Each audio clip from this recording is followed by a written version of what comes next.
right, and we get it. But can you feel how you've got yourself backed into a corner? Esther had a stiff neck for 2 weeks for exactly the same reason. She was kind of backed into a corner, driving her car, and she realizes, I cannot get in the right lane because I can't turn my head that way. I can only turn left. That's the only way I can see. I'll just go around this town from left to left to left to left because I can't turn right.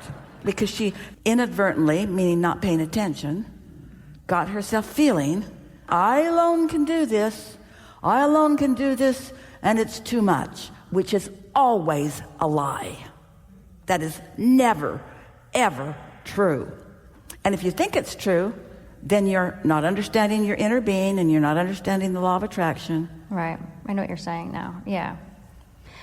I get it. Yeah, because like even if it's me doing it for myself or like a solo business, like, you know, for myself, I can launch or post or do and like, you know, let the universe take it over instead of feeling the responsibility. We have something else to tell you that you want to know and you're ready to know right now. All of you are going to enjoy this. When you're nicer to yourself, which means you're giving yourself a break in the ways that we've been talking about, so that you are more tuned in, you've got much better timing. Have you ever found yourself just spinning in your own juices? You've got so much to do that you're paralyzed and you don't get anything done? Or you're just doing this one thing and everything else is sort of going wanting? Jerry and Esther were in a restaurant many years ago, and it was a truck stop because they were driving their monster buses, and the truck stop was slammed. There were so many people in there, 50 people in this diner and one waitress. And as Jerry and Esther sat down, Esther felt a little concerned because they didn't want to stay there long. They wanted to keep rolling, as did all the other truckers on the road that they were there with. And Jerry said to Esther, watch her. And Esther said, what? And he said, just watch her.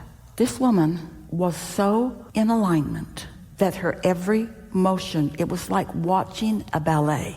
It was like watching the most efficient person dancing with the cooperative components of the universe.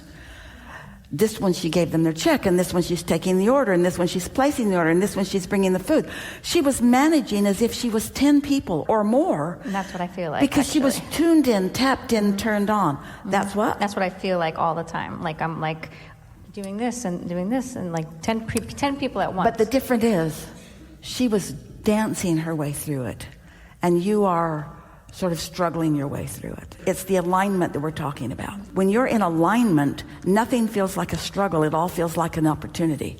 Nothing feels like you can't do it. It all feels possible. Nobody feels like they won't help you. They all feel like they're not only want to help you, but they're showing up just at the right time. It's like timing.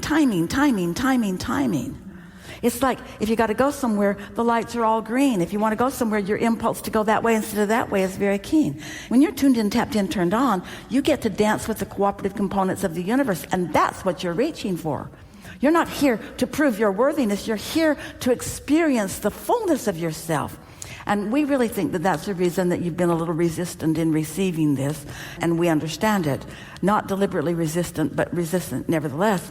It's because you don't want to give up any of the power or alignment or struggle that you've been craving or that you've set into motion. But it is our promise to you, you don't have to give anything up. Your life experience is going to be enhanced.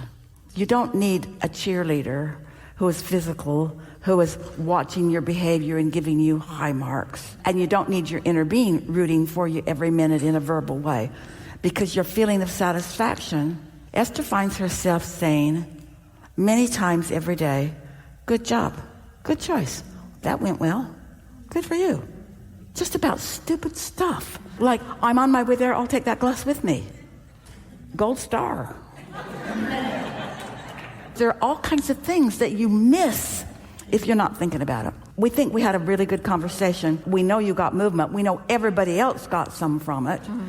And it's going to be fun for you. Appreciate it. Thank you so much. And we appreciate you. Thank you. Yeah.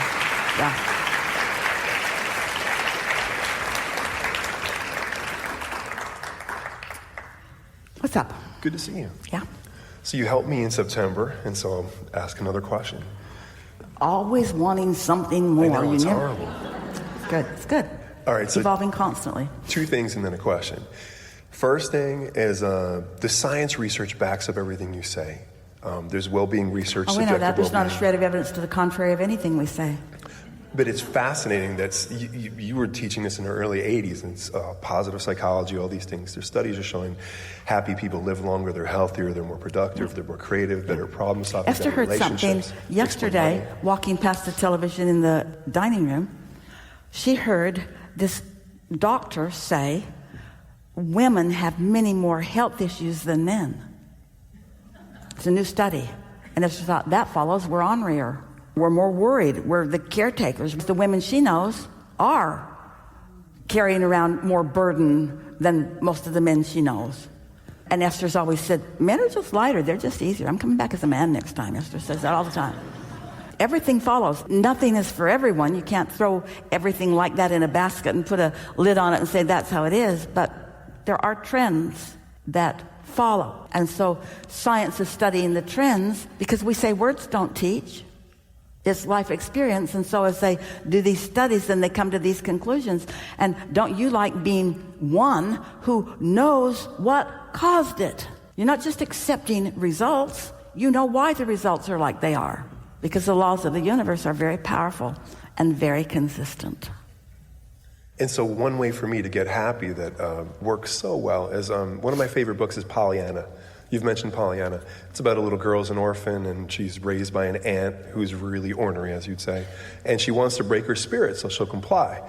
But this little girl plays a glad game where, I'm glad about this and that, and they can't break her spirit. She's just irrepressible. And so when I combine those two things, when I know how well what you teach works, because it's worked so well in my life, and I know something so easy, I can just say, I'm glad I'm sitting across from Abraham. I'm giddy right now. How can it get better than this? How what? How can it get better than this? Well, once you know what you know, it gets better because your placement of your basket of desire gets more specific and more uniquely fabulous. When you know what you know, the universe never lets you down. So it just gets better and better. We're not necessarily talking about the accumulation of material objects, although we could be. But we're talking about a moment in time where many things that you care about converge simultaneously. And you haven't even scratched the surface of the universe's ability to satisfy you in those ways. Just the way ideas will flow to you, and one after another, after another, after another. And then what you might call chance or happenstance, it never is that. The fortuitous meeting of someone that says just the right thing at just the right time. That's what Esther felt like with her driver. It's like they were both queued up, ready for each other. And when they met, it was like a matchup that was just so exhilarating that they were both breathless at the way both of their minds were clicking, and one thing just led to another, and so much insight happened to both of them that wouldn't have happened to either one of them if they hadn't matched up. But they did match up because the law of attraction makes sure of that. It's like that. And so instead of having one encounter like that a day, you have 10 or 20. Instead of one thing making you yell Yahoo, several things do. Yeah. Just more and more and more and more and more and more and more and more, more and more and more of what feels good, and less and less and less of what doesn't. And there's never an end to that fulcrum tipping for you. If you can ask it, the universe can deliver it. For quite a long while, as a body of Abers, as you call yourself, you had desires that were unfulfilled. So you were working on releasing resistance. That has tipped. So now you know the drill. You know what works. You see the backup of the physical laws that match the spiritual laws, the universal laws that we've been talking about. So you don't question that. For many years, we said, when you stop doing that thing you're doing that's in your way, things will get better. Now we want to say to so many of you, start doing that thing you want. Esther was in the back of a limousine with a very lovely and very famous woman one day. And she said to Esther, Esther, what do you want? What do you want? And it caught Esther by surprise, and she wasn't ready to give an answer. She was fulfilled in so many ways that she didn't have something all queued up. It was later that she pondered it and things started occurring to her. But what we're getting at is your capacity to want now, your capacity to choose wonderful things for yourself. It's like we've been talking about this placement of your basket of desire. You want to put it out there far enough, this is Jerry's analogy, put it out there far enough that it excites you when you hit it. Not so close up that you can hit it every time. Not so far you can't hit it. just where you believe you can hit it, and then just keep moving it and moving it and moving it and moving it, because the more fantastic things you ask for and the more you believe you can hit it, then the better and better your life gets. And so you're at the place, friend, Esther is too, where it's really a good idea for you to goose up, test a little bit your capacity to want things. And then as the universe delivers pieces,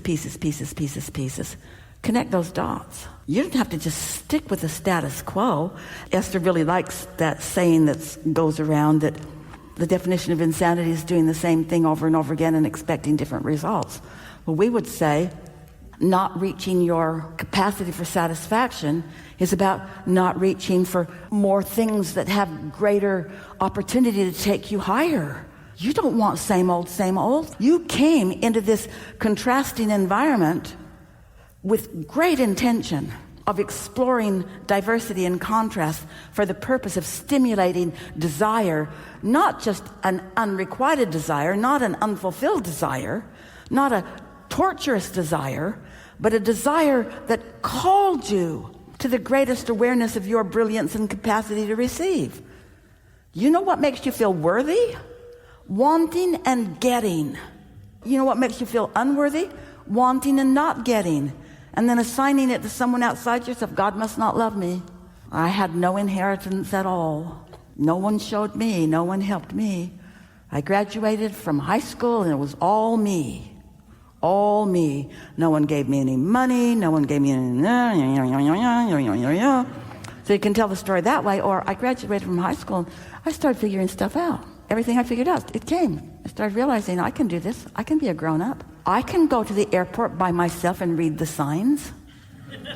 I don't need somebody to travel with me for security. I can read the signs.